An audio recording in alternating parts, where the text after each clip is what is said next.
Before we get started, a word from our sponsor. Travel Experts has been a premier travel design firm since 1989, made up of only the industry's premier travel counselors. Travel Experts members are experienced professionals who operate as independent contractors, fully embracing the entrepreneurial spirit of their individual businesses. Travel Experts is a member of all major industry organizations and proud to be one of Virtuoso's top producing agencies year after year.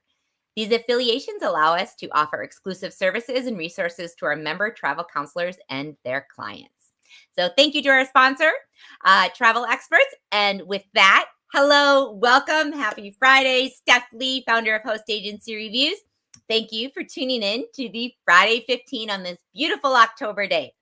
So, if you've never tuned into the Friday 15 before, we answer your industry questions that you have submitted by going to hostagencyreviews.com/Friday15. We would love to hear what kind of questions you have, so make sure to submit them.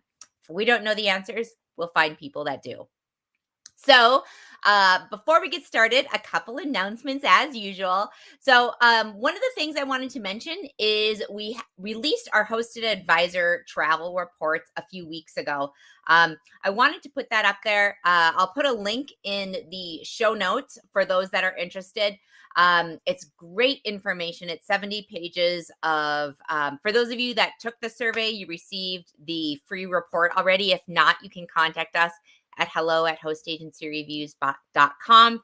But we do have a summary of it if you follow the QR code, if you're on YouTube. Otherwise, follow the link in the show notes if you're listening in on the podcast. But it's a great resource. It has all sorts of information on income, fees, commission splits, consortia associations, what kind of tech stacks people are going with. Tons and tons of information. And it's a great investment for your company, especially for new advisors. It starts at $89. It's tiered. And so based on the sales of your agency, but the $89 with this information that it can give you is definitely going to make it so that you can make smarter, data-driven decisions that are going to help save you money and also help you earn more at the same time. So, other thing to mention, of course, is Host Week is coming up. We've been talking about it a lot, and it's because we're super excited. Host Week is going to be a great event. We definitely want you to sign up. It's free. It's at the last week of January every year. It's a lot of fun. It is a lot of information because it is 5 days full of interviews, edu-spots, which are educational portions, keynotes. It's a lot of good fun. There's specials and deals with host agencies, consortia, associations, host agency reviews. So there's a lot of reasons to sign up for it. So make sure to RSVP by going to hostagencyreviews.com/hostweek or clicking on the QR code that is up on YouTube. So let's get into our questions for today. So first one is from Alex V. First off, love the Friday 15. I'm a new travel advisor in training and doing my education. And I think each of these is valuable to advisors at any level. Thank you, Alex. So given all of the recent news of close calls regarding plane collisions, along with other general issues with the airlines, for example, this week, United Airlines grounded all their flights, which delayed them for hours. A Delta flight had to turn around from an international flight due to someone with diarrhea, etc. Blah, blah, blah. Yeah, story of the airlines.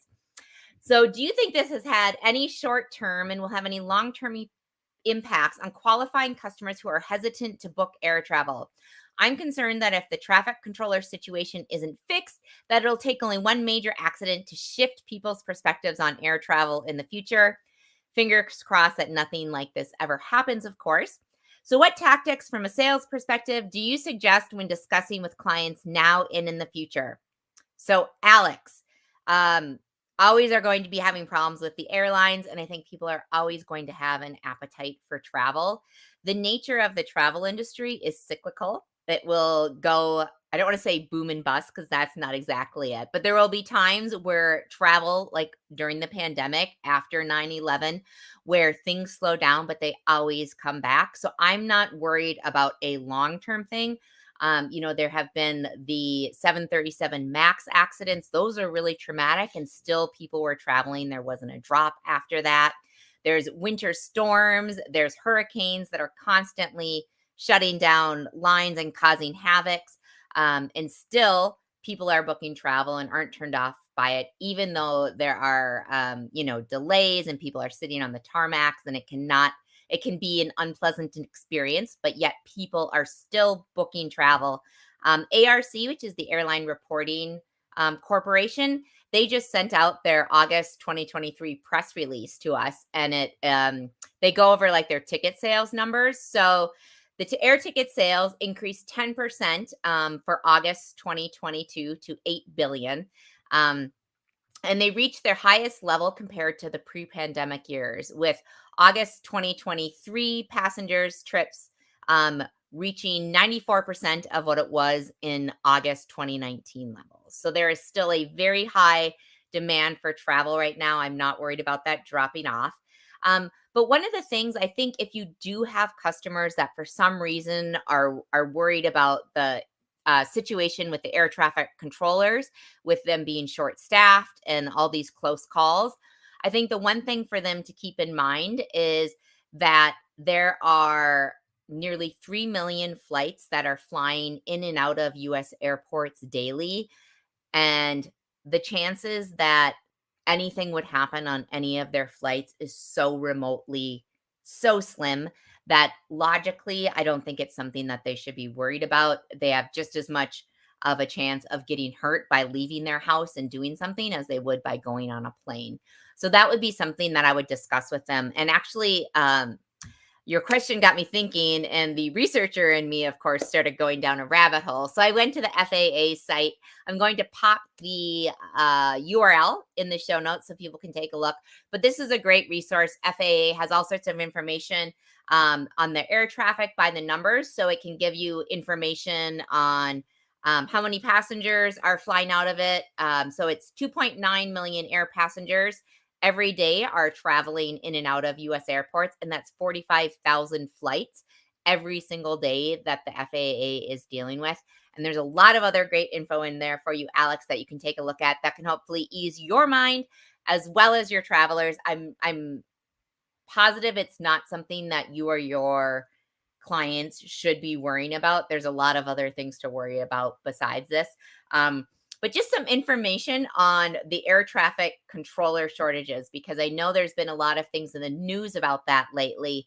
And the way it works, so air traffic controllers, it's not for a lack of people applying. The problem with the air traffic controllers is they need 2 to 3 years of training to become an air traffic controller. And so everybody that's signing on now, we're actually not going to be able to fill those spots until 3 years down the road. And right now, they're so short staffed that they're working mandatory 6 days a week, 10-hour days, and they have to do that. So they are working really hard to fill those. They have tons of people. I think they did like 1,500 people signed on. I think Pete Buttigieg in May earlier this year had said that they hired 1,500 people this year. They have 2,700 people in training.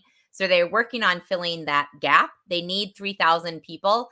So they're definitely filling that, but we're not going to really see that ease up for a couple years.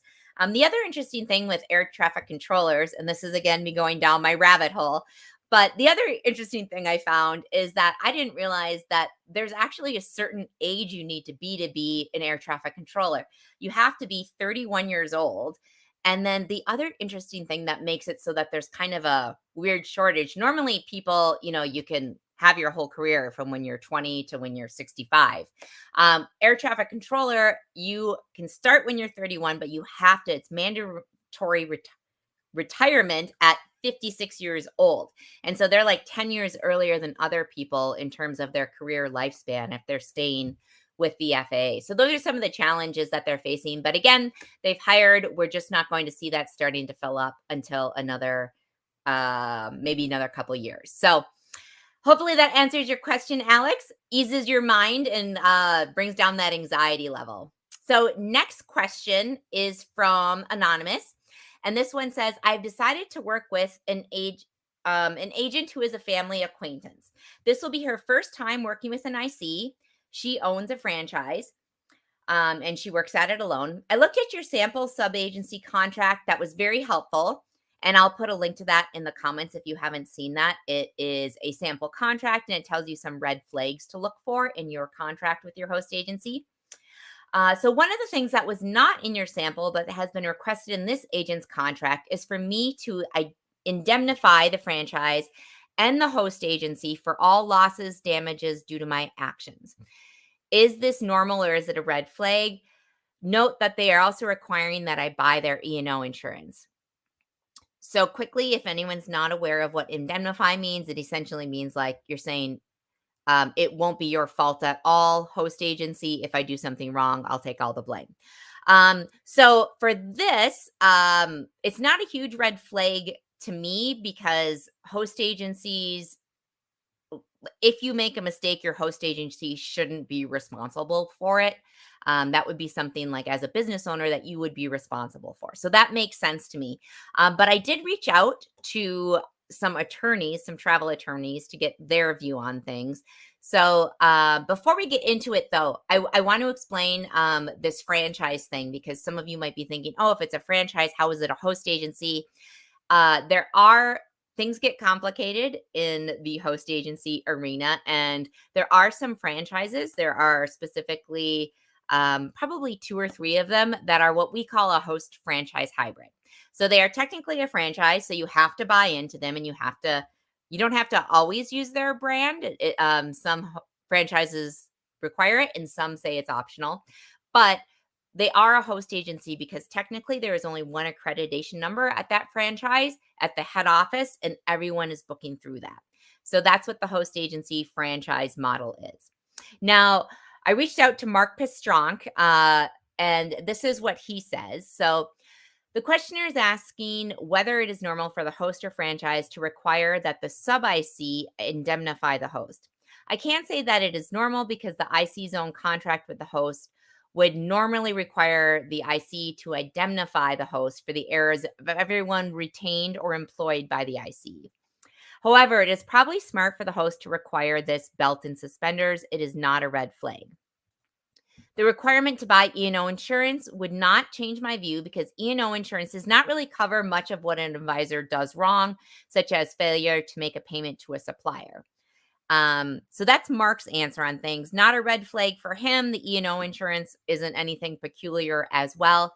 And for Anonymous, I'm also going to link to our article on E&O insurance, which goes over because E&O insurance is errors and omissions insurance, and it does not cover errors and omissions very often, although the E&O insurance companies probably don't like me saying that. But really it is for if someone sues you for a catastrophic thing, they're going to cover your legal expenses. And that's really, I think, the way people should be looking at errors and omissions insurance. So we'll drop a note to that if people want to read more. And then as it turns out, so I originally emailed Tom Carpenter and had asked him his opinion as an attorney. And then I got his out of office that he was at G Adventures. I think it's called Change Makers in Peru. So I got his out of office. So then I emailed Mark, but then Tom was kind enough to write back right away. So this is what Tom says. IC agreements are tricky because every state has a different standard for what constitutes an IC agreement.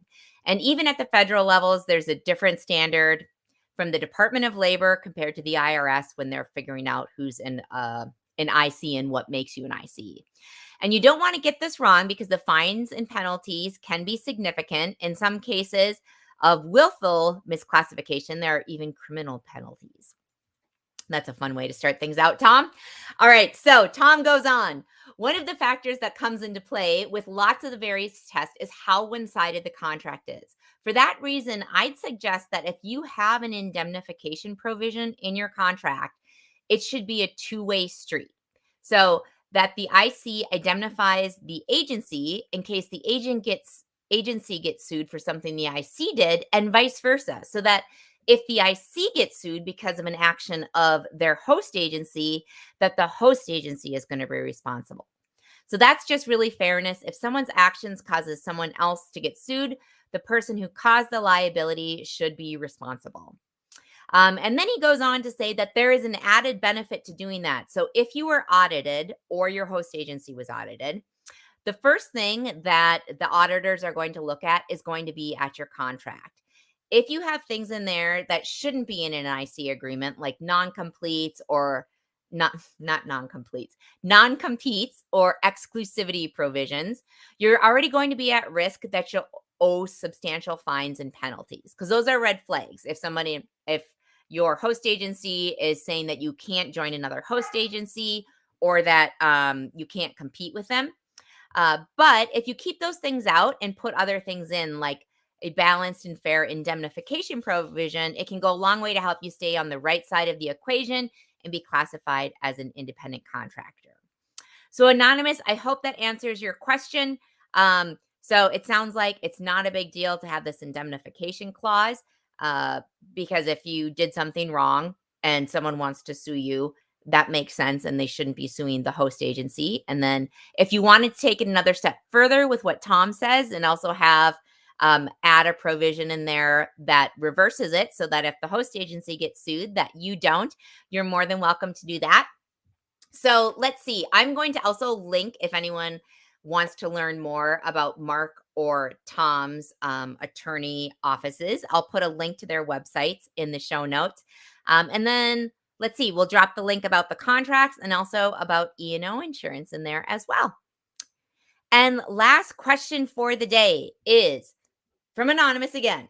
I am a new home based travel agent, and I'm curious as to which online payment gateway host you recommend.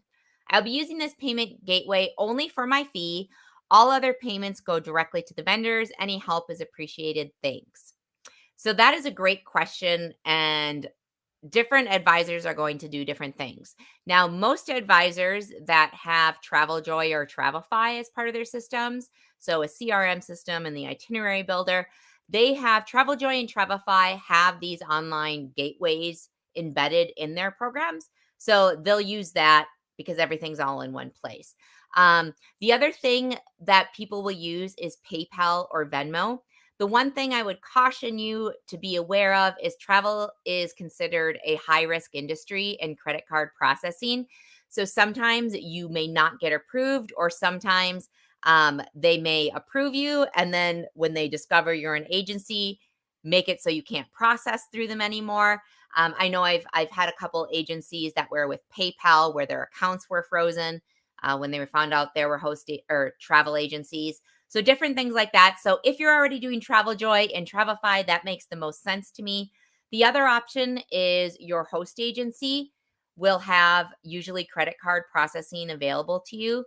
I would make sure the things you'll want to check in with that is if there's a commission split on that, because for me, it doesn't make a lot of sense for me for a host agency to take a cut of people's consultation fees or service fees, because that's not something that the host is involved with or bringing anything to the table like they are with the suppliers, with the higher commissions, the relationships, things like that. So check in with your host agency. If you do use their credit card processing, see if the commission split that you're at applies, or if they give you 100% minus whatever the fees are for processing it, like the 3% and 30 cents per transaction. So those are things that I would suggest. And so hopefully that will help you out. Let's see. So again, before we close things out, actually, you know what? So for Anonymous, one of the things when you're talking about your fee, so I mentioned this earlier, but that hosted advisor report has all sorts of information on fees, the consultation fees, the averages people are charging.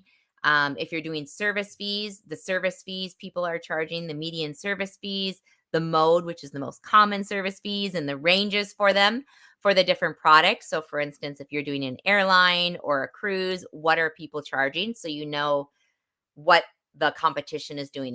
It's great for competitive intelligence. So big thank you to today's sponsor, Travel Experts. I will link to their profile on Har for you. And then coming up in future Friday 15s next week, we'll have Connie Miller on from Montecito Village Travel. October 13th is going to be Chad Burt from Outside Agents. This is just a fun-filled month. October 20th is Travel Planners International with Jen Lee. And then we're going to boomerang back on October 27th with Chad again from Outside Agents. So it'll be a fun month in October. We are also going to be heading out to Vienna for Tour Radar's Adventure Together program, where we'll be speaking. So mid-October. So it's going to be a fun month on many, many levels. So thank you for joining us, everyone. Have a wonderful weekend. Don't forget to sign up for Host Week. Follow the link in the show notes, and we will see you all next week.